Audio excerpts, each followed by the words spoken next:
Welcome, podcast listeners. It is episode number 453 of the Fred Talk podcast. You are here with your host, Mr. BudgetPedalChap. I am enunciating the sound today. That's disgusting. I'm going to stop that. You are also joined by Mr. Lee Badabadabadoo. Say hi, Lee. Hello, everyone. Hello. And you're joined by Mr. Riggs. Hello.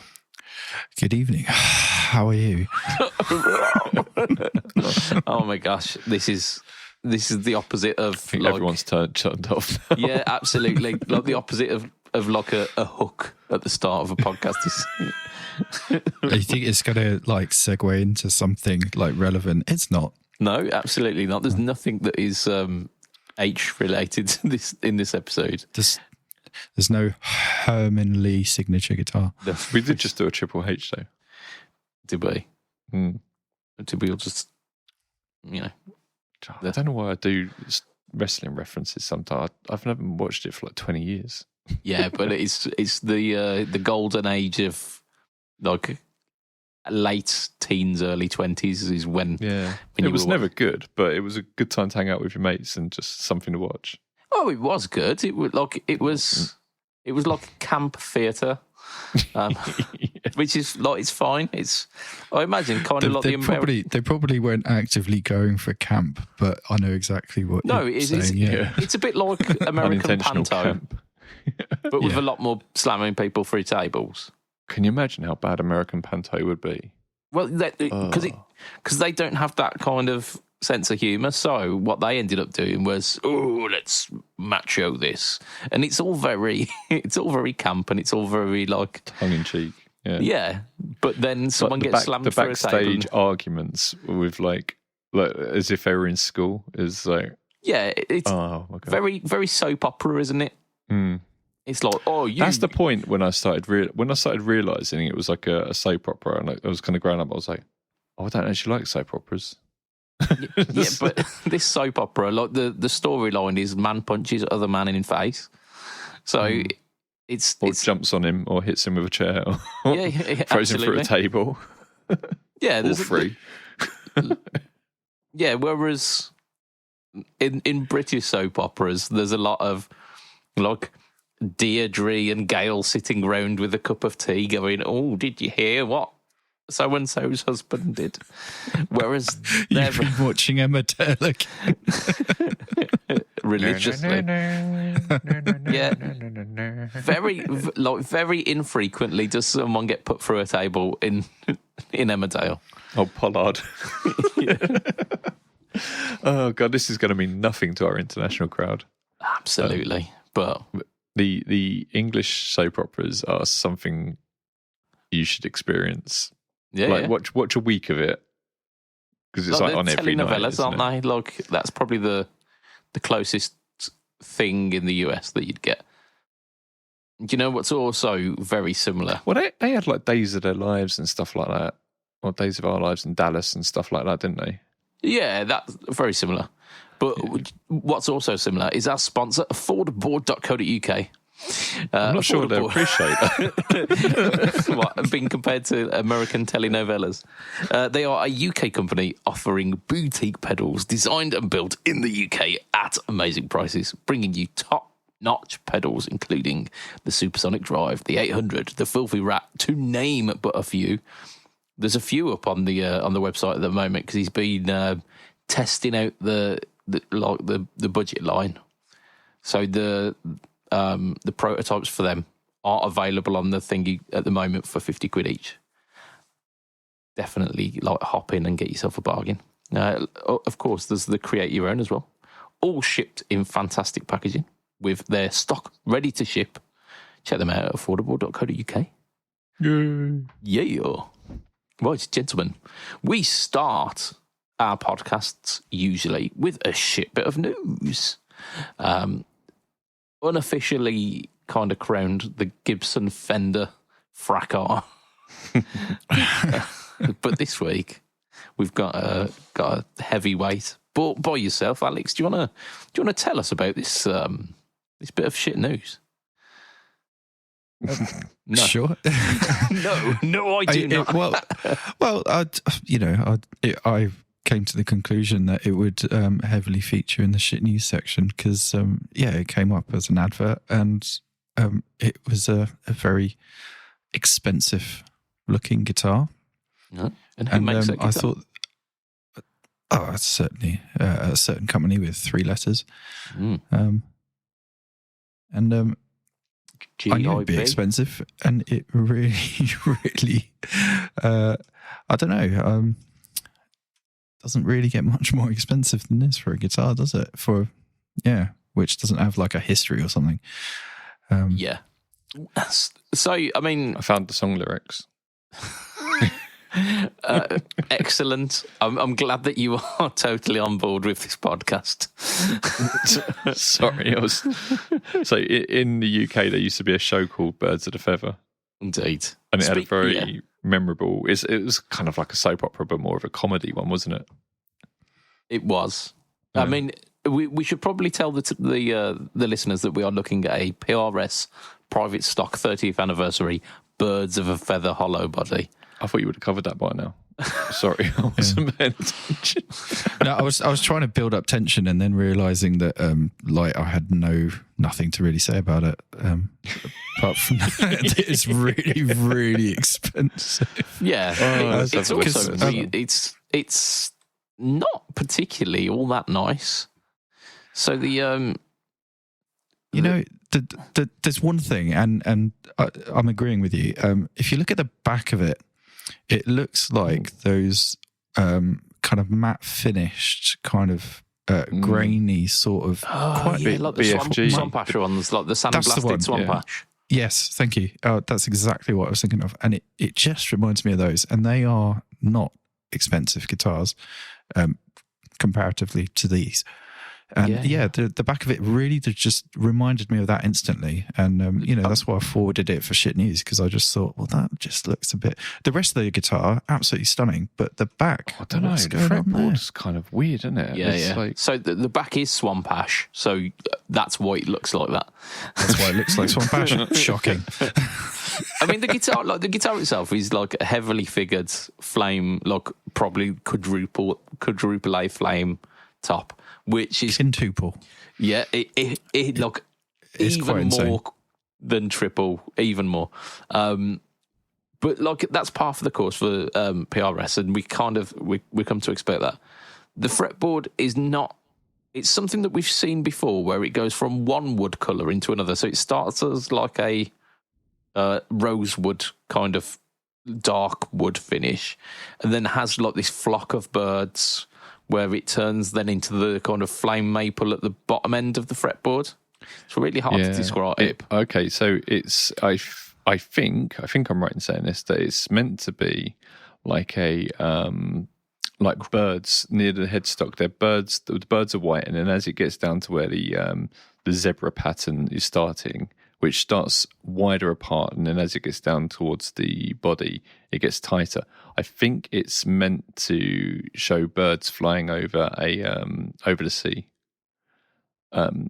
It's quite pretty at certain angles, and then at other angles, it's minging. I mean, it's just extremely gaudy. Is the problem? There's like it's. I was going to say Fibonacci, but it's not Fibonacci. It's Liberace. Liberace. That's it. It's not Fibonacci. It's not like 1, 1, 3, 5. I think what Lee's saying is right. From certain angles, it just looks not good. Like there's no other way to put it. But other angles, it looks nice. Like the birds are, like I say, near the headstock, it's just ebony with white birds on it. Oh, is it an ebony board? I think so. But then as you come down, it's where it gets heavier with the, let's say, water, the birds on that are then black. Yeah. It's Gaboon ebony, apparently. Gaboon ebony. Gaboon ebony going into flame maple, which we knew the flamed maple. It's not like, it's not subtle. But yeah, it's like it's got flame maple on the headstock as well as like part of an almost inlay of a eagle. Oh, it's so it takes too much looking at. It should be a lot more obvious than that, but subtle. This is kind of in your face and subtle at the same time, but not in a good way. Yeah, it's the worst of both of those worlds. I mean, the only more pricey guitar that I saw as this, which was a kind of standard run but like special edition, was another PRS, and it was a double neck. It was called the Dragon 2, and it was in Birmingham PMT for probably about 10 years because it was 33 grand, and it was just Wow. How much is this one then? this is Oh, we haven't even said yet. you know Whoa. It's It's not 33 grand, but it's 13. It is, 13 grand. I mean, it's a deal. It's pounds. 20 grand cheaper. it is. I mean, that was double neck though as well, and it had like all of the hardware was gold, and it had like pearloid, mother of pearl inlays all the way up the neck, like two dragon. I've done quite a few of the dragon inspired stuff though. I've always like thought they were nice, but like crazy ornate and like way over the top. Let's I mean, give it this choose. that's though. easy. But It's not the worst guitar they've ever made, is it? Oh, those blooming carved ones were The horrendous. Albu, yeah. Yeah, like the owl, and then the tiger that had like a weird arm. Like it was like a strangely It was like tiger.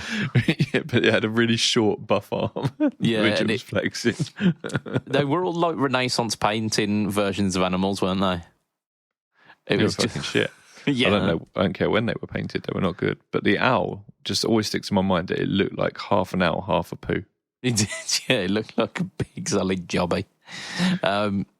Yeah, this isn't that, but it's just tactless, isn't it? It's just got so much going on that you're right. It's subtle, but also at the same time really over the top.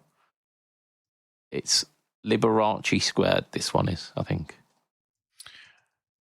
So, yeah, I'm just looking for this.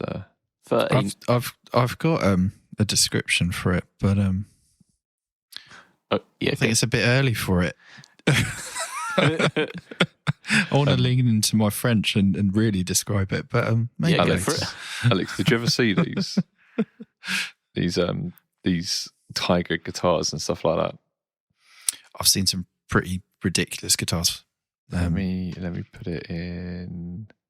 Yeah. Right. I'll Bring up a picture, stick but- it, I'll no, stick it in I the just- document. It's so funny. Yeah, they were. I just think the fact that PRS keep bringing out these, private stock, really, really expensive, stupidly ornate guitars. People are buying them. Clearly, someone's Yeah. buying them, Yeah. and it's weirdly, it's not one of those that comes up like really expensive where you think that's way too expensive, and then you see them on like epic deals by a certain shop in Guildford, and I don't think it's one of those. I think this guitar will probably sell at that price, and someone's going to buy it. But it's Yeah. I don't know. Like I say, in I some, don't get at it. some angles, it's really nice. Yeah, but others, it just looks cheap. And we're looking at pictures that are, they are professionally shot, very in true. a little photo studio by someone who knows what he's doing with a camera. Or she. Yeah, and I don't know. It's not going to look that good. Go and have a look at surely. the document Right. and have a look at these owl guitars. Yeah, they're not good. I think we can clearly say that neither of us, any of us are. Oh, God. Oh, that tiger one. Yeah, I remember the owl one, but I had forgotten about the tiger thing with the weird arm. Yeah. God, that's really not good, is it? awful. So- Yeah. And all the claws are all like at weird angles as well. It almost looks like a sloth tiger, doesn't it? So Tiger sloth. this Maybe Baby. Bonamassa's buying PRS guitars, and that's exactly who's. I think he's got more tact than that. Not much more. I don't know. But he's got. You know what? I'm just going to launch into Bonamassa mode now. I got an email saying affordable tickets still available for my shows, and I was like, what a knob. Nice. Anyway, this is So YPRS making guitars like this. It's for really, really minted people. Yeah, dentist lawyer burst, isn't it? This one. Yeah. But the saving grace of this is that it does come with a molded case and a private stock plaque. I mean, if you're a dentist, wait, hang on. I'm just going to go pre-order it because you just said that. Yeah, and it is an E-standard. I wouldn't be surprised if you did. Right. I'm not paying that much for a guitar. What am I going to do with it? Hang it on the wall and just that's exactly what it's for. That's why if you look at the neck, right, most guitars are like the neck kind of portrays what it's doing, but it's not like a picture that you're meant to look at straight up. It can be a bit, but it's meant to work both ways, like when you're holding the guitar and when it's hanging up, like the gem and stuff like that. But that one we're looking at there is meant to be seen vertically. It's never meant to be seen. It's meant to be in a case on a wall, and you're meant in a case on a wall. Yeah, like a display case, not a. Sorry, a display like the carry case. Not the molded case. No. No, the molded case. You got to wrap it up and put it in your loft for 10 years. But no, I just think the sort of person that's buying a guitar like this is probably charging money on the door, on his front door, to come in and visit his guitar collection, his or her guitar collection. Oh, I bought this PRS one. I'll come and have a look at my lovely PRS. Sorry, I know a few of the people who buy and sell the really best guitars out there, because these really nice guitars, they kind of do the rounds between a handful of collectors. And then they come up for sale again. Oh, that one's really good. Oh, yeah, look, it's come up for sale. I had that once. And they wouldn't touch this. Not the BudgetPedal. Maybe. I mean, they sell, though. They do. It will sell. Is it 20 times better than, a guitar that... Not even close. No. I mean, if people are buying Trump guitars, then... these will sell. Yeah. Sorry, you know what? The more I'm looking at this guitar and the price of it, the more it's actually really winding me up. You can probably tell. Right, let's move on then, because we don't want to... Alex gets a little stressed. Yeah, we don't want to kind of kick off a certain bit of conflict here. Right. Damn you, Paul. Damn you! What are we talking about this week? What have we been up to? You know what? If Paul Reed Smith wants to come down and justify the price of that guitar on the podcast, he's welcome. So, nice. Right. Sorry, you did try to segue away. Right, Lee, what have you been up to? I can't really remember much. That's why I put what I've. It's been written down on the document. No, that's why I've written down what I did today and tomorrow, strangely enough. But today I had to test some things out on some pedals, because I was writing descriptions for the controls on the Form pedals. Because as we all know, I work for Form Sound Labs, blah, blah, blah. I just wanted to make sure that these things that I was writing were absolutely correct, because I didn't want to make a cock up. So the easiest way to do that was just whack my my Marshall on, which I don't do that often. And then the closest guitar to me was my Les Paul. And it was really good fun. So news just in: Marshall being put through a Les Paul through a Marshall is a good sound. But normally I'm playing my my Strandberg through the Victory floor amps, and they're great, and it's a great sound.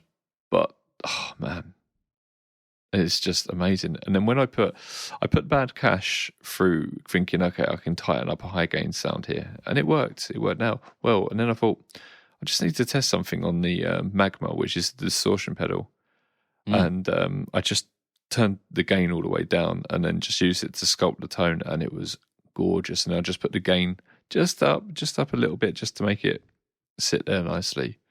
And oh my God, it was so nice. And I forgot how good the reverb was on that JCM.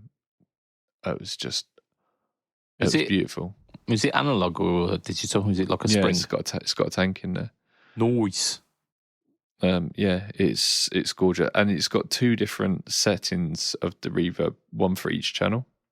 Ah. So yeah, it's nice. It is really good. I loved playing it. But it does kind of like that Les Paul Marshall thing does kind of give you a tone. Yes, yeah. Yeah, I mean, I've got different guitars. I did plug the Strandberg in shortly. I should have plugged the Strat into it. But I mean, Strats into Marshalls. Worked for Jimmy, didn't it? And Blackmore and Yingwi. Yingwi. Yngwie. Indeed. That is his name. I don't think we're making that up. His name's Yngwie, not Yingwi. Yngwie. Yeah. I don't know. He's from your neck of the woods, isn't he? His name is Malmsteen. Indeed. It is, yeah. Part of it, anyway. How can less be more? More is more. More is more, obviously. Sounds like you're talking about a person, don't you? He just... He doesn't get it, does he? He doesn't get subtlety. He doesn't get nuance. He's built different, and not in a good way. I don't know. I love listening to his stuff. I was a massive Malmsteen nerd for a couple of years. I love me a bit of Malmsteen. I was actually not meaning to like humble brag, but I was donating blood last night, and my album of choice was Odyssey by Malmsteen, because of course you gotta wait for the blood to drain out of you. I guess that would get your blood. You got to listen to music. Yeah. I brought my phone with me and just I don't know. I can see. Why not? Yeah. I never thought of doing that. But if then you forget your headphones, so they just stand next to you singing. Yeah. You can request a few tunes, but they don't stay with you the whole time. They're gonna sing la la la la la. Yeah. Do you know Henry Malmsteen? What? Yeah. I mean, they've got a radio on in the hall, but I don't want to listen to like the greatest hits of smooth radio. So I would prefer that to like Radio 1 or something nowadays. I can't remember. I've donated a few times and there's never been music. Mate, what you were donating, I think they put videos on. Blood. I was donating blood. I have donated blood. Yeah, you're doing it too hard if you're donating blood, mate.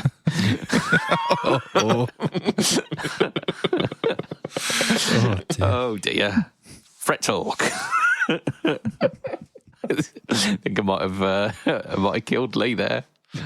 Oh dear. Yeah, obviously, like my local donation place is much more chill, and it's good times had by all.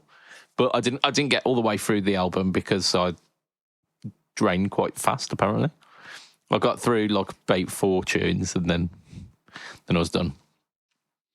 But yeah, it's a great thing to do. You've got to when they offer up the opportunity, you'd be like, yeah, sweet, and save someone's life. My wife has the special blood type is O negative or O positive, whichever one. Yeah. So she donates when she can. Oh, negative, isn't it? Universal? I think it is negative, yeah. Mine's so rare, they don't even want it. They're just like, no one else has got that, so we don't want it. Was it O positive? So, AB negative. AB negative. Nice. So they don't use AB negative for anything, for transfusions or whatever, because there's too few. So it's just used for plasma, I think. So it's still useful to donate, but they're not hell bent about getting me down there. Yeah, because they're like, You know, some religions don't like blood donations. What they do is they give them the plasma because it generates red blood cells. So, I mean, it's the same bloody thing. It's just filtered. But yeah, like Cravendale. Oh dear. You've got the Cravendale of blood. Right, gentlemen. Let's talk about Strymon for a change. Let's talk about Strymon. What crazy digital nonsense are they producing this week? Lee, you tell us. You were quite excited about this one, weren't you? They are not. What? Why are we talking about them then? Hang on, is the price tag correct for a Strymon product? Well, here? listen, and you'll find out, and Just you'll listen. realise why that isn't cheap. Stop your talking on a podcast. Shut it. All right, so Strymon are very well known for their digital pedals, and they've got to the point now where everything that they bring out, people go mad about it. So they thought, do you know what? What if we make a really cheap pedal, charge a lot of money for it, and people will buy it no matter what anyway? And that's what they've done. So they've made a fuzz. I mean, it's a silicon fuzz as well. Were you sitting in on their like marketing? Maybe. Yeah, no. I mean, I haven't played it, but people are saying, "Oh, it's the well, look, the marketing is like it's the best silicon fuzz ever. It's this, that, and the other." I mean, everyone who brings out a fuzz says it's the best silicon fuzz ever. You're not going to sell them if you say, the marketing department's not going to be like, yeah, this is the worst fuzz ever, buy it. No, I know, but they can market it in other ways, can't they? So yeah, they're like, oh, because Strymon made it, it's going to be better than everyone else's. Yeah, it's all right. Like, buy it if you want. So the pricing is very Strymon then. So they've made a 30 quid pedal and they are charging a lot more for it. Yeah, effectively, it's. I mean, it's only got 2 knobs on it as well, like a Klingon, and that's just silly. It is such a simple pedal. Yeah, silly cone, yeah. I mean, you got drive and you got level. Yep. Got in out, power. Check it all about. Do the Yoki Pokey and put fuzz on. Vintage silicon Yoki fuzz. Pokey, that's a different one. Hokey Cokey. Different Yeah. Hokey Pokey is definitely a different one. You put something in. You put something. Yeah, I mean, there isn't much news to it other than the fact that it's Strymon. If any other company did this, we'd be like, oh, yeah, cool. It's because Strymon did it. It's part of their Series A, which is an analog run that they're doing. The other one in the running is something called the Fairfax, which is like a Class A power amp, and it says Class A like stage ready. I mean, I should fucking hope so.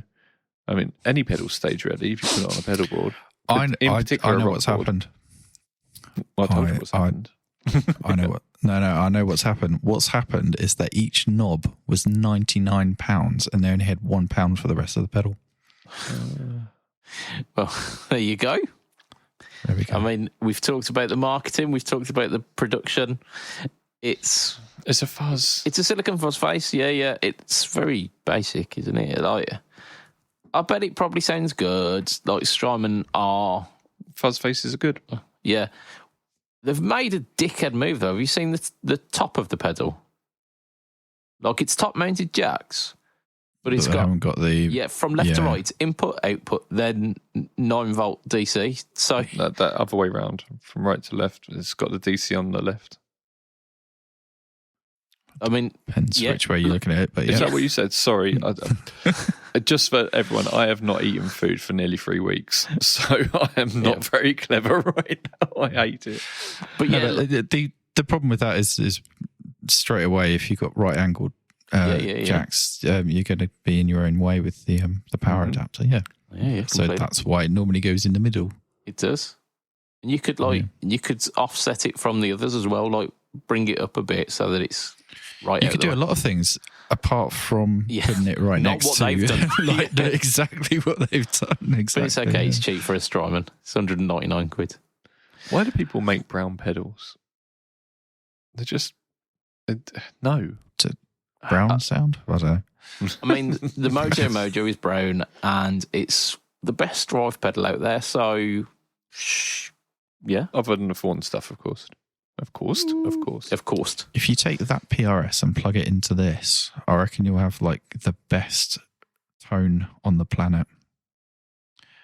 Either that or you spend a lot of money and you won't. I mean, yeah. Revelations with rigs. Budge, what do What do? Oh God, I forgot the name of our sponsor. Fucking hell. Affordable. I can't remember any. I can barely remember my name. Affordable. Your name is. Yeah. Did I have? Did I have a fuzz? I can't do it. Fuzz face. They don't have a fuzz at the moment, no. I imagine that will probably be on the cards. What I'll tell fuzz you who would do, though. you guys? I was going to probably what you're going to answer exactly what I'm going to ask. What fuzz pedals would you both have? Obviously, instead of this. Oh, not just fuzz pedals, because then I'm going to say the Black Swamp. And that's not fair. What two knob fuzz faces would you have? Other than two this? knob. Yeah, that are in I would either have one Joe's, because Hello Sailor make these, and he does killer stuff. Or if I wanted to go for the mainstream stuff, I'd probably go for the blue. The MXR one. Hang on, I've got it behind me. What's it called? The BC 108 fuzz. Yeah, classic 108 fuzz. Yeah. It's got a little buffer switch on it as well, so you can turn the buffer on and off. Indeed. Yeah, and I like that a lot. It sounds really great. Yeah, I mean, it's fine, isn't it? It's fine. Or an actual fuzz face. Yeah. I mean, you probably pay something similar for a Hello Sailor one, and it'd just be so much cooler and so much more personalised. It'll have some sweet spec vintage components. It's gonna have some mad graphic on the front that just looks well cool, and I don't think he puts his input jack right next to the DC as well. So. Can I interject with? I was just looking at a category of fuzz face styled fuzz pedals. God, that's hard to say. And I was just looking at cheaper options, and Jam Pedal's Fuzz Phrase Black Limited Fuzz Pedal is £579. Maybe not go for that one. If it is Jam Pedals, it's going to be wicked. They are so good. Yeah, but nearly £600 wicked for a pedal of this type. I mean, that's... Was it one of them ones they did with an artist, and then they donate some of the money to an artist? So I mean, there's not much artwork going on here. It's just black. So budget alternatives, I would say Moore.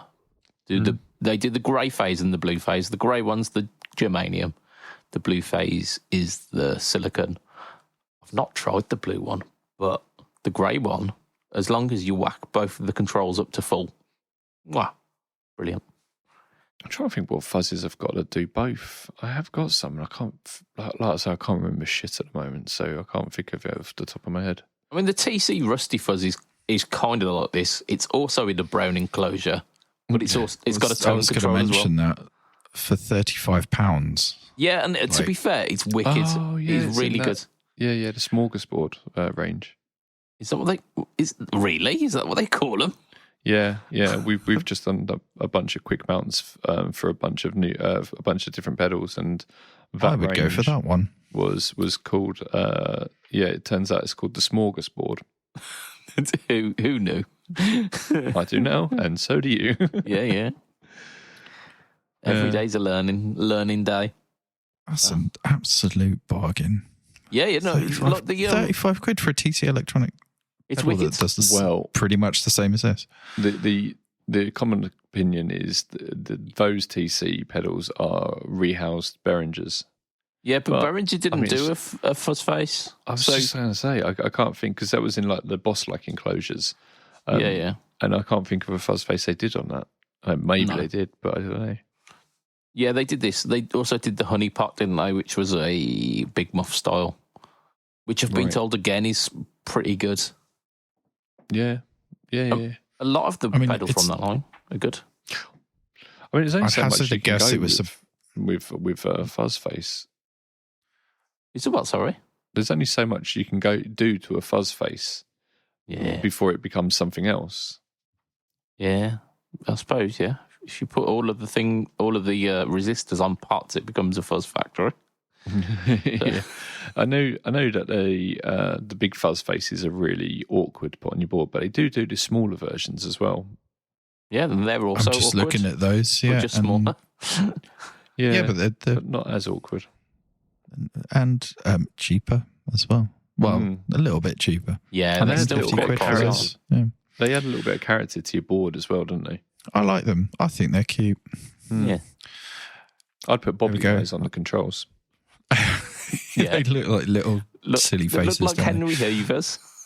Too. Oh dear. Right, gentlemen, let's move on. I want to Yeah, tell are we you all what. agreeing that this is crap? Yeah, well, it's We like- expect better more from not better, but more from Strymon. Something a bit more exciting. Yeah, I think so. It's not. It doesn't follow their brand, does it? Really? No, and they've released a lot of things recently which were a bit, you know. Yeah, maybe they've lost their touch. Yeah, I want to see. Yeah, and you know what? Going through, the catalogue at a certain Guildford-based retailer, there are other pedals of the similar type that are similar money. So Yeah, I mean, they it's released not the even big- crap. It's just a bit They boring, released the like you say. You know, they released the Blue Sky. The MX. MX, didn't they? Yeah, the MX. Was it NX or MX? NX MX. is Strymon. MX. Not Strymon, Strandberg. Fucking hell. My head. So I want to see that for the timeline, and I want to see that for the, what's the other one? The Morbius. N. No, it doesn't. No. It's with M. That's right. The Mobius. Yeah, the Norbius. Yeah, Nobius. Yeah, Mobius. Yeah. Mobius. Yeah, The Morbius is timeline will be excellent. Yeah, the Marvel villain, only Morbius. Morbius was the not the villain. He's the vampire. Yeah. The friendly vampire, yeah, of course.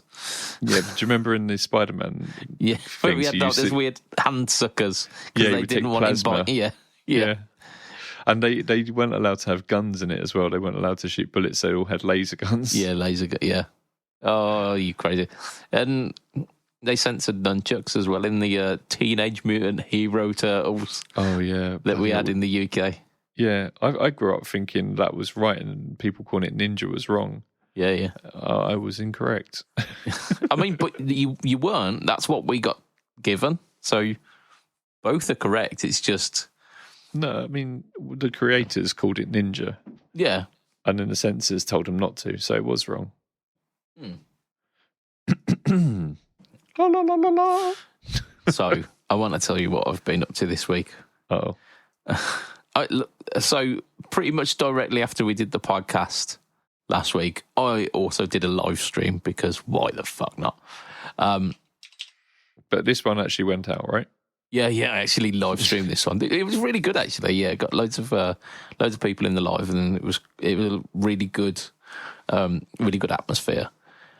I realised that I'd never done anything on the Tone X1 on my BudgetPedalChap channel. So we've covered it loads and loads on the PBOD channel. Never covered it on the BudgetPedalChap one mainly because I was all Tone X1'd out by the time we'd done all the material for PBOD.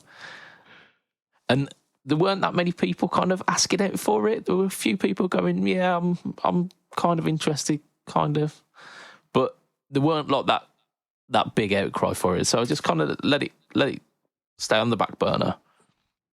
And then I thought, you know what? Because we had that update last year, and it's like 130 quid for a pretty solid amp modeler. I thought, you know what? It's well worth doing. Did the live stream, people loved it, and then I edited down that live stream and repurposed that as a video to come out this week, and both have done incredibly well on the channel.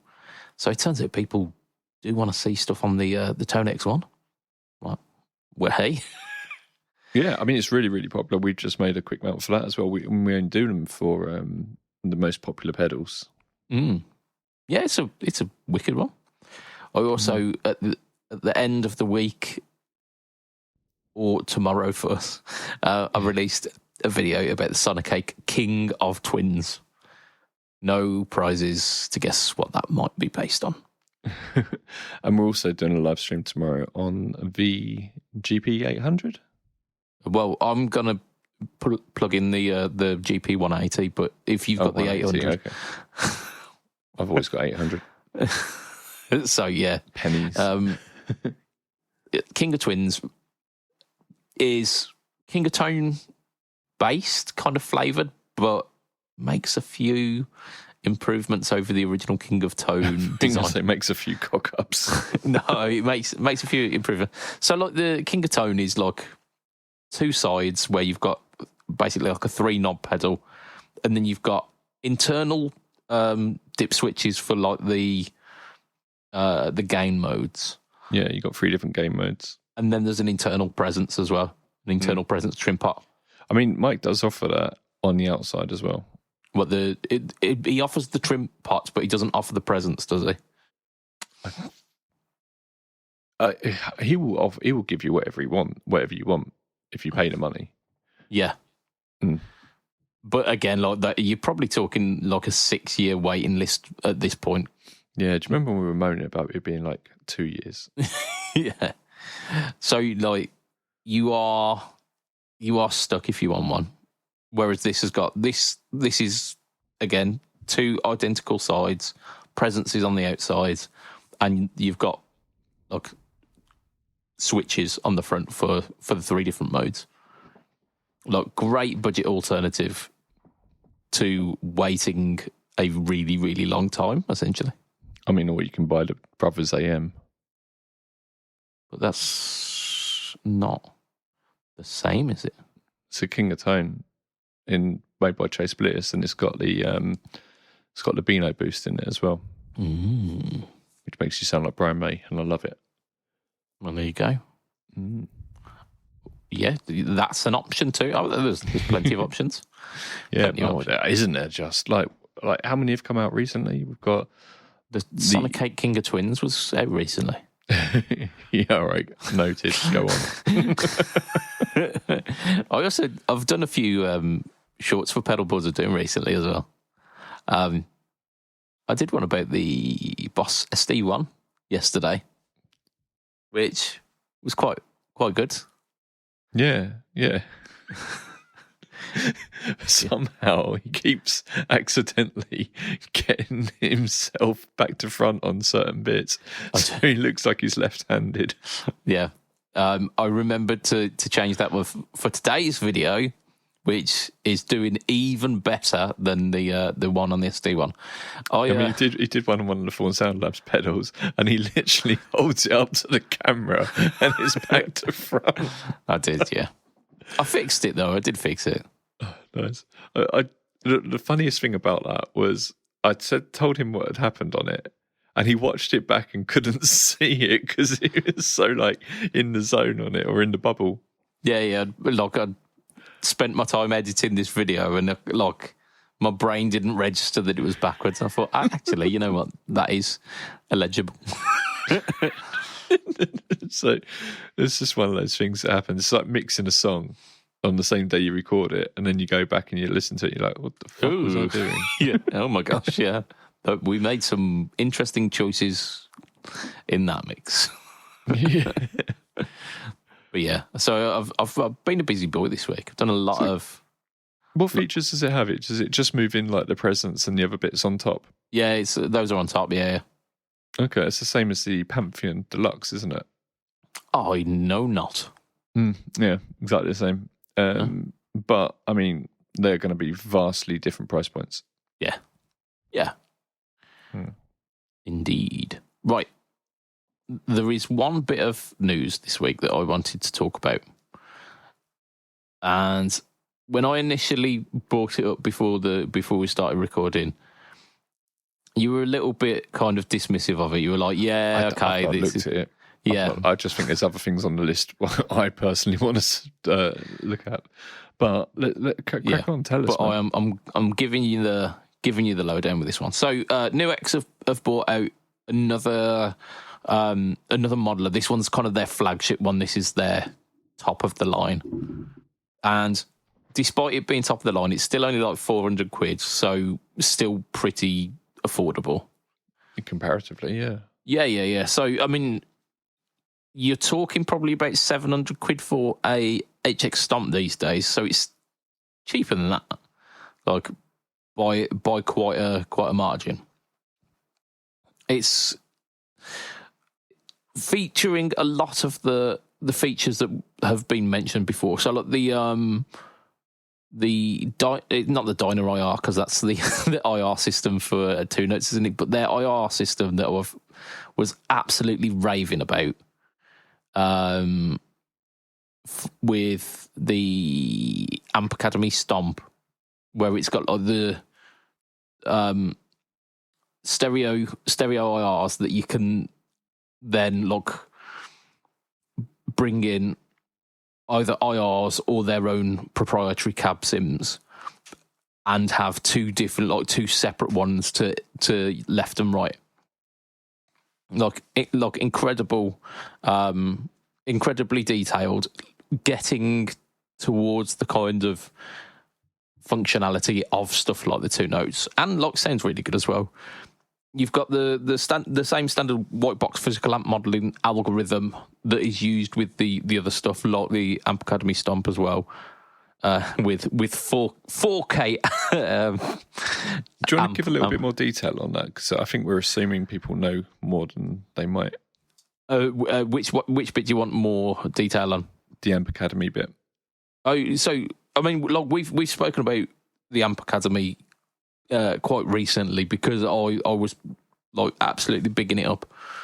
But for new listeners, yeah, the Amp Academy Stomp is essentially almost like the HX Stomp is to this, which would be the Helix version.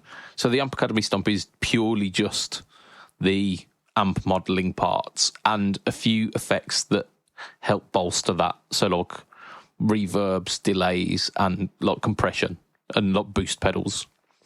This is like a fully integrated modeler, but uses a lot of that technology. So that white box physical modeling algorithm is their newest version of amp modeling. Very, very detailed, very responsive. So responds to picking dynamics, responds to guitar volume and pickup changes as well. So it's all very responsive, lots of detail. You get 28 models already built into that.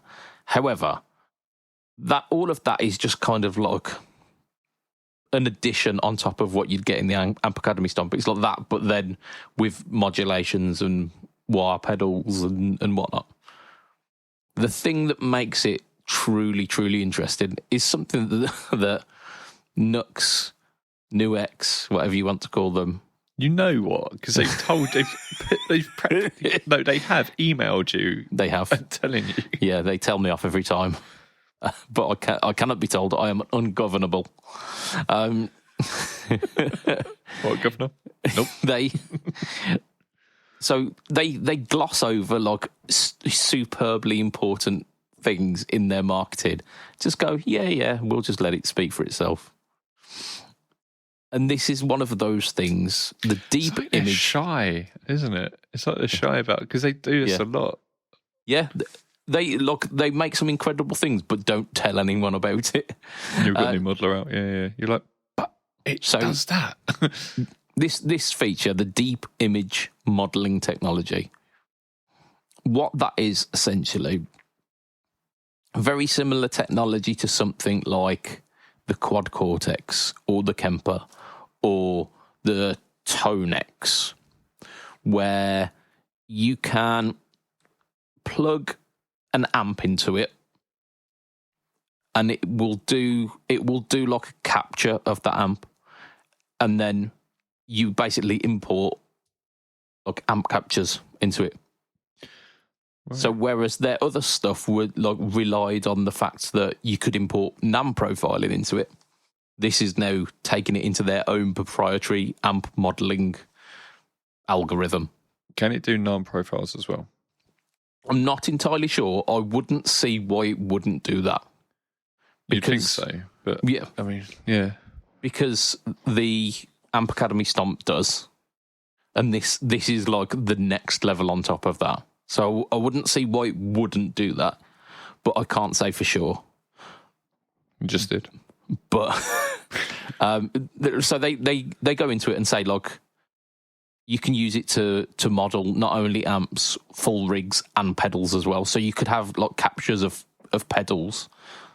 So if there's a pedal that you really enjoy, say for example the Wampler Pantheon, you really get along with that tone, but of course it's not modelled within the Nuix MG50 natively. You could then model your Pantheon. Now, do they have like a library where you can take other people's models and use it? Not that I'm aware, but again, this could be something that they've got going on, and they just don't advertise at all. So, like, and there's nothing to. They should definitely have that, because then it gets more people involved in it, and they build up a community and stuff like that. Yeah, but if this runs NAM captures as well, they've already got Tone 3000 to kind of to take from, as well as. But does that do pedals? Yeah, it does pedals. Yeah, so you can do pedals, you can do amps, you can do full rigs.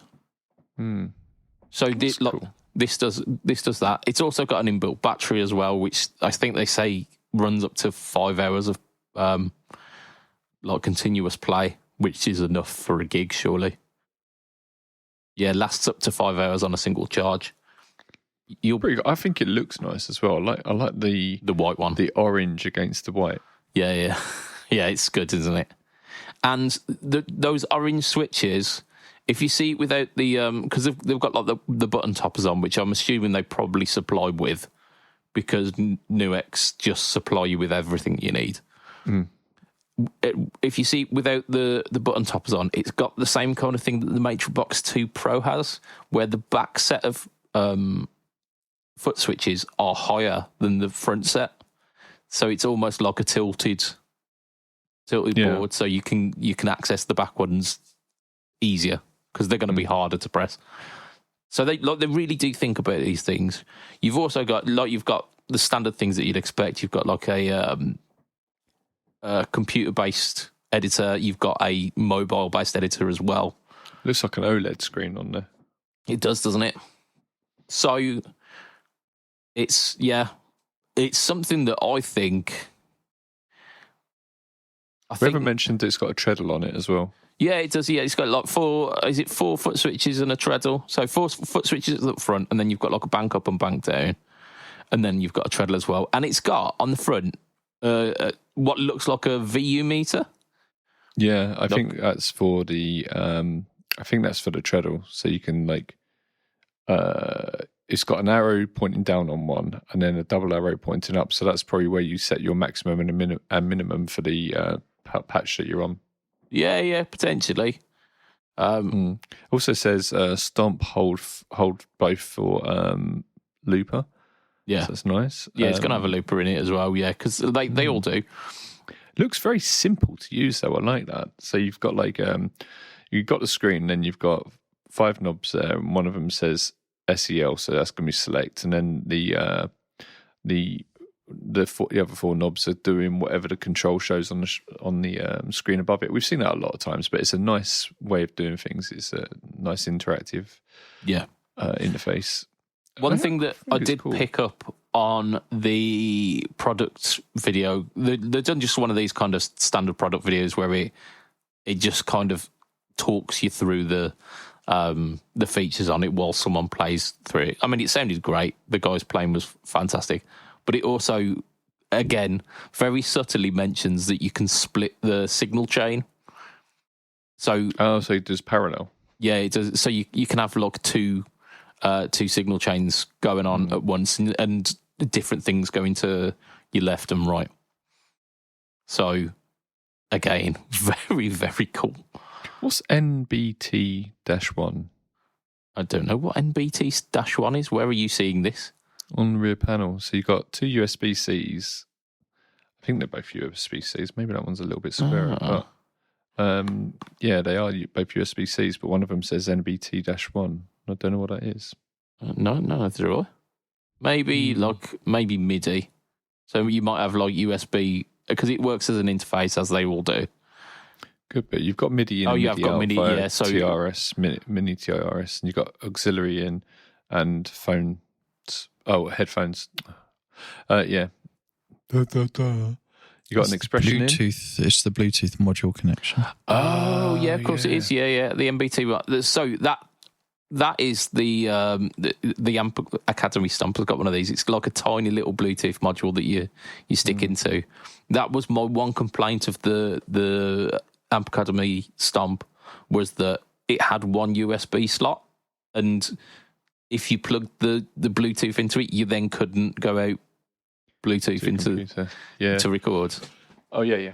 To record. Well, that would be to the computer, wouldn't it? But you got XLRs left for mono, and then both. Yeah, with you've ground got a lift as well. DI out level on that as well, and a ground switch, which is nice. You've got 2 effects loops as well. Yeah, I mean it's quite well equipped, isn't it? Yeah, like I say, this is their flagship, so it is going to be.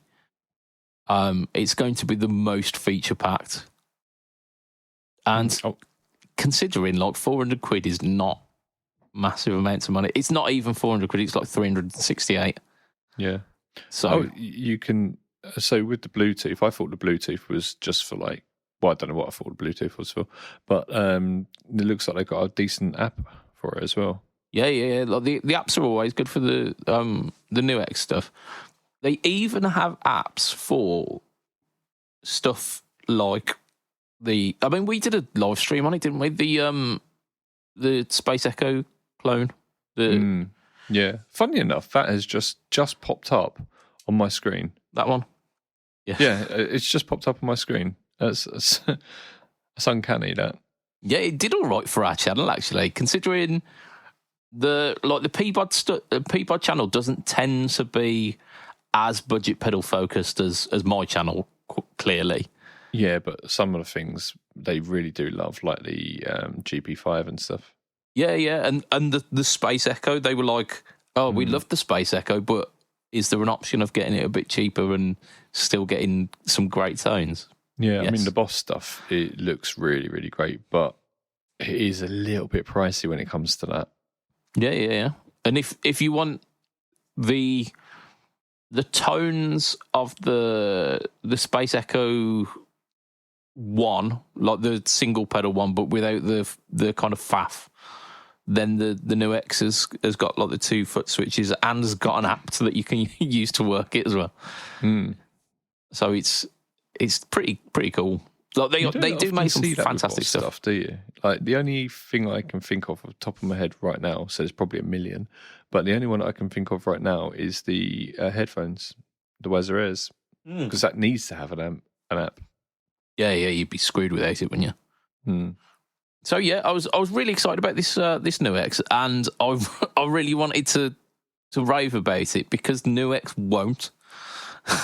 So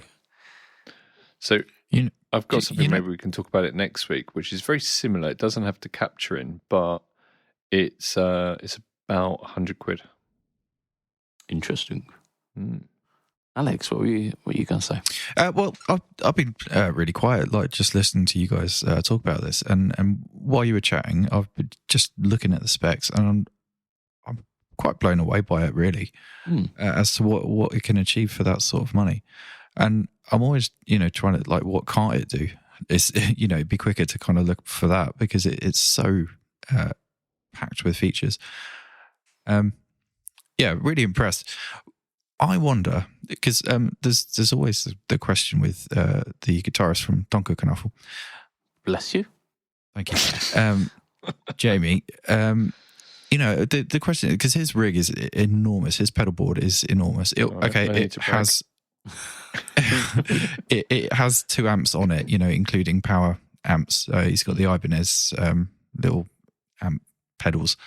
But we're always wondering, like, what could anything just replace the lot? And the one thing each time, the one sticking point is the Weeping Demon by Ibanez. Mm-hmm. Now, this can model pedals. So can the Quad Cortex. Yeah, no. But we're not talking.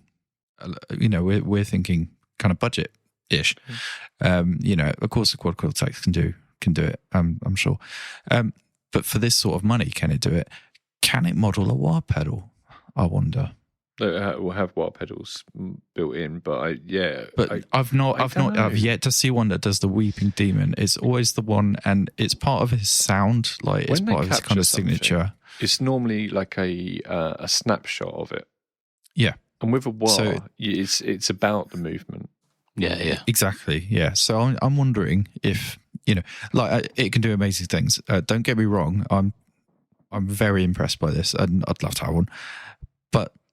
Yeah, I'm just wondering, could it actually mimic that particular pedal? Because if it can, this could be an amazing sort of fly rig. Because I could take his amps, and not even the amps he's currently using, but his actual massive Randall 400 watt heads, or no, they're 200 watts, but he's got two of them, and all his pedals, like literally, could capture his exact tone. Yeah, tone. Yeah. But the two really sticking points are the whammy, which I'm sure this can do. But yeah, the weeping demon. Like if it was able to do that, you could potentially replace an entire rig just with that one pedal. Yeah. Effects loop. It's got 2 effects loops. Yeah, but I'm really thinking downsizing to literally just that. I mean, that's not massive. You put a weeping demon next to it, it's still downsizing. It's still downsizing, but I'm thinking the ultimate downsize sort of thing. Yeah, it would just be a self-contained unit. It's interesting. Literally, like literally, especially as this is, like we were setting up the other day at the gig, and we were, he needs 3 power outlets at the front of the stage because he's got his board and he's got 2 amps on his board as well, so he needs 3 at the front of the stage, which is sometimes more than what you get. This has got a battery built in. Like, you could literally do that, run a lead to the front of house and be done. Yeah, like how cool would that be? Like for a fly rig, until you forget to charge it. But then it runs on DC as well, doesn't it? Like you could plug it in and stages generally have 1 or 2 at least on each side of the stage at the front for pedal boards, because people have cottoned onto that now. That's why I always take an extension lead with me. Well, we had extension leads with us, and on my side of the stage I had 4. And I clearly only needed 1, but to sum up, well impressed with this. But yeah, I wonder, can it model a wah pedal? That would be the icing on the cake. We'll have to see if we can get in contact with Nux's reps and see, because I remember like the guy at Birmingham Guitar Show, I think Andy's his name. He was telling me of a new thing coming up that was doing like the amp modelling built in. And I was like, okay, cool. And it must have been this. So, he was really excited about it. It was like, got to be wicked. Yeah. I'm even thinking I can, forget about the really difficult rig with the really complicated wah pedal. I could replace my rig with this by, if I could get this to sound like my JVM and just model the pedals. I could even have more pedals, because at the moment, I use a handful of pedals on my board. I'm even tempted to give this a go. To replace my own rig. Like, what's not to like if it can sound if it can sound the same, because captures generally at the setting that you capture them at sound normally 99% there. Yeah. Do you think you would use it for like smaller gigs, but when it comes to like a bigger gig like Bloodstock or something like that, you'd actually take your amps? Well, interesting, because depending what stage you're playing, some of the bigger gigs actually tell you what to use, and they're like, well, you're using this cab, so you'd be like, okay, well, I will take a head with me because I'm going into the cab. Or they might be like, Everyone loves head. And also some people, I don't know, maybe some venues prefer the digital route, but for a bigger venue, I'd much rather play through a cab and a head and everything. But you know what? It's not always a possibility. Right now, it's absolutely impossible to park anywhere near venues in Camden. You know, and they're all like, "Oh, come to Camden, live music, blah blah." Oh, you can't park outside the venues and unload your gear. Yeah, Can you still park in Sainsbury's? Briefly, very very briefly. Oh, really? Yeah. So I just expect you to run in, grab a few things. I don't know what they expect you to do, but we had to go there with one big van, unload everything, and then someone had to go and park the van somewhere completely different, and then go fetch it out later. I used to do that. I used to leave everyone eating and run off, move the car, usually from one parking space to another. Yeah. No, it's a real nightmare. So basically, at the gig that we played, this could have gone into a gig bag, and obviously we still have the problem with the drum hardware, which is never going to be sorted easily. I don't think it can model drums. No, I mean, drum hardware is always going to be the difficult one, isn't it? Yeah. But a couple guitars with a dual case and that in a little backpack or whatever. So the modelling, what a cool rig. The modelling side of things really comes down to not so much how good the capture is, which is still very, very important, but more about what you can do afterwards and how you can tweak it and stuff like that. And if it's got good tweakability and you know what you're doing, you can probably make it sound very, very good.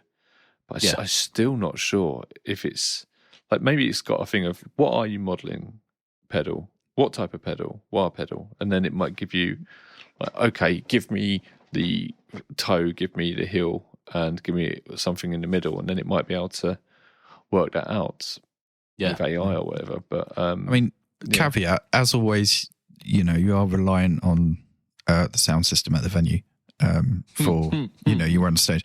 Like when we had the amps on stage, like he was like, your amps are too quiet on stage, and then you turn the amps up on the stage, and you do it. I don't know. It's a little comfort blanket having that wall of sound behind you as well as going out of the PA system. Yeah, and it kind of like it resonates with the guitar a little bit, so your guitar actually makes the noise all of that stuff. Yeah. So I don't think I would ever really be happy playing in ears. I mean, there's nothing saying if you had an active FRFR behind you, absolutely that would have done the trick. Yeah, some, like you say, some places they just want it all going through the PA. But you could have a fold back behind you. Yeah. I mean, there are ways around it. I'm just really impressed with this, and I'd love to give it a try. Yeah. That's a nice place to wrap the podcast for the week, isn't it? That with a little bow on top. Absolutely. So, I'm going to extend a thank you to you listeners. Thank you. I'm going to do it in a less creepy way. No, that was fine. No, I'm going to keep it. I'm going to extend a thank you to our sponsor, which is, of course, affordable.co.uk, bringing you some amazing pedals. It's a really good lineup of pedals, so check them out. And I'm going to extend a thank you to our Patreon backers, who, for as little as $2 a month, you can be part of the premium crew. If you just want to show some support as well, there is a free tier, and each and every one of the members of the Patreon get their names shouted out. So our premium tier are as follows. We've got Mr. Adam Yeomans of Chef Tone Effects. We've got Mr. Hugh G. Rection. We've got Mr. Mike Coxlong.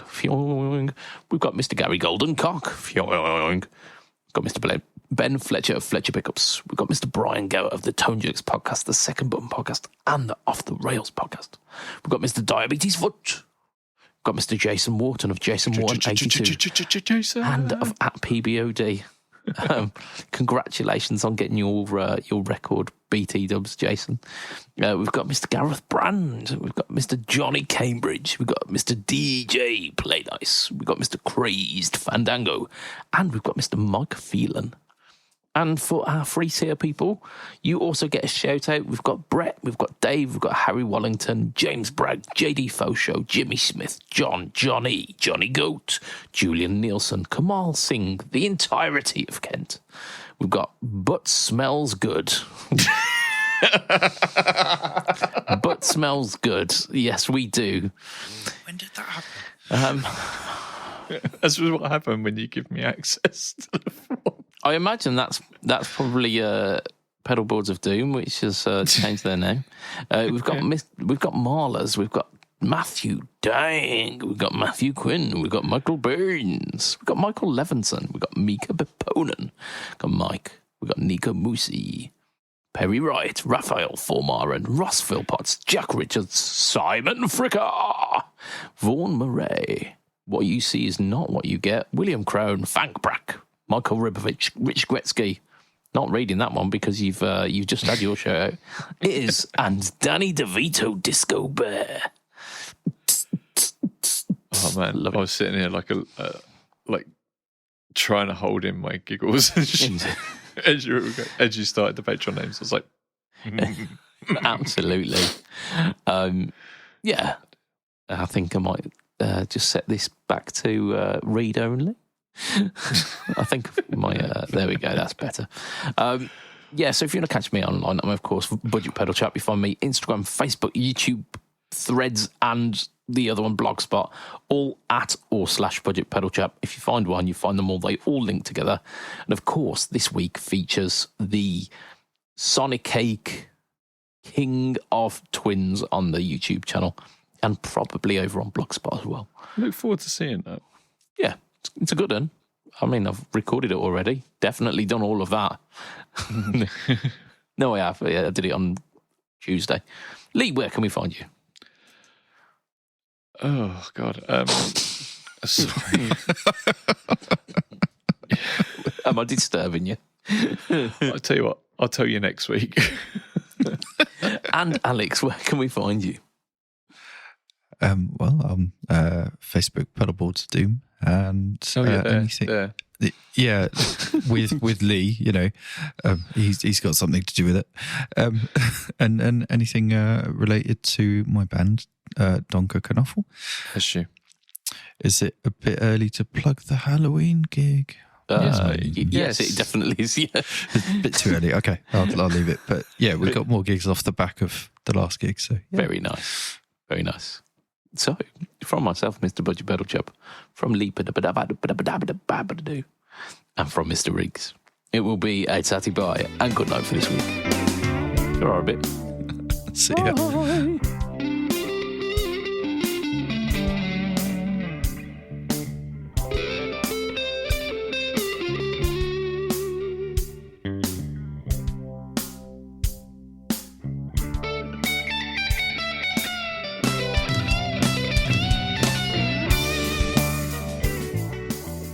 I opened a birthday card and a bunch of rice fell out. I instantly knew who it was from. Uncle Ben.